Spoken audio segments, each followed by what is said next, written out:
আসসালামু আলাইকুম। আশা করি সবাই ভালো আছেন।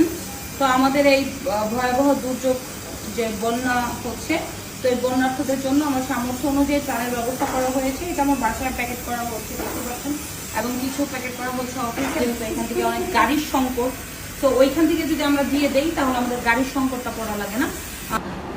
তো এটা হচ্ছে আমাদের দ্বিতীয় ধাপের ত্রাণ কার্যক্রম শুরু হয়েছে। তো আমরা জানেন যে সবসময় চেষ্টা করি সাধ্য অনুযায়ী আমি অসহায় মানুষদের পাশে থাকার জন্য।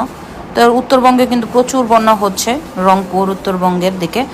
তো এই বন্যার জন্য কিন্তু ইতিমধ্যে আমি কিছু প্যাকেট আবার ত্রাণ শুরু করা কার্যক্রম শুরু করেছি। তবে গতবার টিএসসিতে দিয়েছিলাম, এবার আর টিএসসিতে দিব না, এবার কারো কাছে দিব না, এবার নিজে যে ওখানে দিয়ে আসবো, অথবা যাতে আমার লোক যে দিয়ে আসতে পারে ওই ব্যবস্থা করব। তো আপনারা সবাই দোয়া করবেন আমাদের জন্য। আমাদের এই ত্রাণ কার্যক্রম শুরু করেছি, প্রথমে আমরা প্রায় 500 প্যাকেট দিয়ে স্টার্ট করেছি, দেখতে পাচ্ছেন।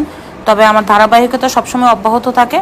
ইনশাল্লাহ আরও কার্যক্রম করব পার্ট বাই পার্ট। প্রথমে আমরা অল্প কিছু প্যাকেট দিয়ে শুরু করলাম। এখানে আছে মুড়ি, চিড়া, এরপরে গুড়, ওরসালাইন, ওষুধ, যথারীতি সবসময় যা দেই। এখানে আরও পানি দিব, যখন নিয়ে যাব পানিও থাকবে এই কার্যক্রমের মধ্যে। তো আমরা গেলে তো অবশ্যই আপনাদের ভিডিও পাবেন, হয়তো বা আমি যাব, না হয় কোনো একটা ব্যবস্থা করব আমাদের লোকের মাধ্যমে উত্তরবঙ্গে আমার এই সাধ্য অনুযায়ী ত্রাণগুলি পৌঁছে দেওয়ার জন্য। খোদা হাফেজ।